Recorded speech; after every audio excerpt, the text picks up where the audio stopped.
Friends, आइए आज हम बात करते हैं यूजीसी नेट के पार्ट सेकंड हिंदू लॉ से रिलेटेड इंपॉर्टेंट क्वेश्चंस की। फर्स्ट, हिंदू कानून के प्राचीन स्रोत क्या हैं? तो जो हमारा हिंदू कानून है, हिंदू लॉ है, उसके जो मेन सोर्सेज हैं प्राचीन, वो क्या क्या हैं आपके? श्रुति, स्मृति, रीति रिवाज, सार संग्रह आदि।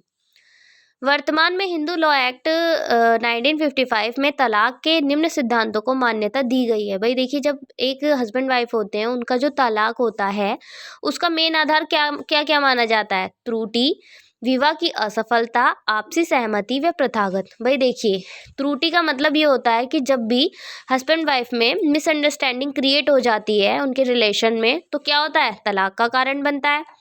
विवाह की असफलता, विवाह की असफलता का मतलब है कि भाई विवाह तो हो गया बट बॉन्डिंग अच्छी नहीं बन पा रही है उनमें, ठीक है।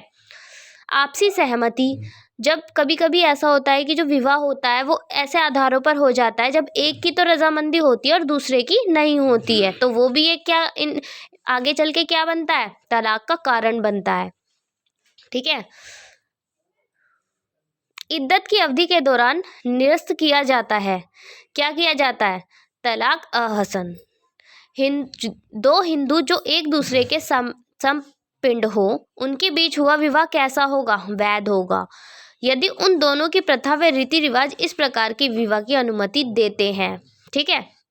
हिंदू विवाह एक्ट 1955 की सेक्शन 13 सब क्लॉज 2 के अकॉर्डिंग पत्नी के लिए तलाक का आधार नहीं है। तो देखिए, जो पति की क्रूरता होती है उसे ही तलाक का मेन आधार नहीं माना जा सकता, क्योंकि कभी कभी ऐसा होता है, जो सिचुएशन ऐसी होती है, ऐसी क्रिएट हो जाती है कि भाई पति जो होता है वो पत्नी के मतलब जो ऐसी गलतियां होती है, बैड हैबिट्स होती हैं कि उनको बर्दाश्त नहीं कर सकता, है ना। तो उस आधार पर वो कैसा बिहेव हो जाता है? बेकार बिहेव हो जाता है। तो उसी आधार को हम तलाक का आधार नहीं मान सकते। जब तक हम दोनों पक्षों को ना देखें कि भाई गलती किसकी है, तो हम तलाक का मेन बेस नहीं मान सकते हैं, है ना।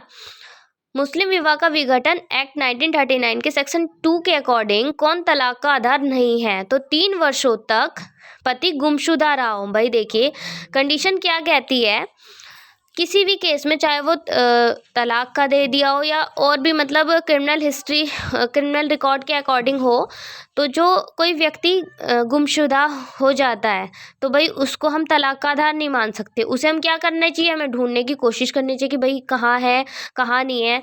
तो हम उस आधार पर तलाक नहीं दे सकते। अगर जो 7 वर्ष हो जाते हैं लगभग, तो हम कह सकते हैं कि हाँ भाई तब भी ढूंढने के बाद भी नहीं मिला है, तो ये हो सकता है कि उसे मृतक घोषित कर दिया जाता है।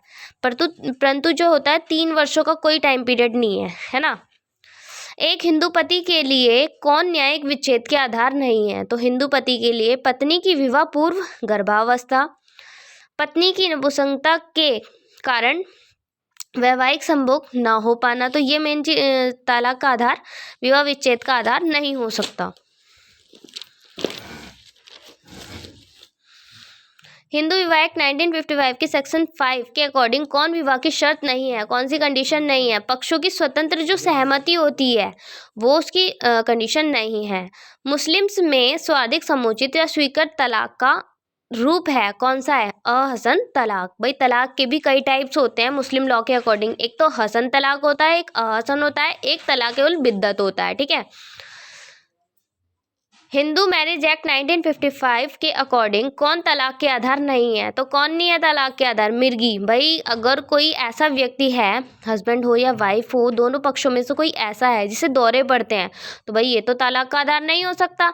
क्यों? क्योंकि आज के टाइम में ऐसा है कि भाई कुछ भी बीमारी ऐसी नहीं है कि जिसका इलाज ना किया जा सके। हर किसी बीमारी का इलाज हो जाता है। तो भाई क्या फ़र्ज बनता है हमारा, चाहे हमारा हस्बैंड हो या वाइफ हो, तो उसका ट्रीटमेंट करवाना चाहिए, है ना। ये थोड़ी ना कि भाई कोई बीमारी से ग्रसित हो गया तो तुम उसे डाइवोर्स दे दो, है ना।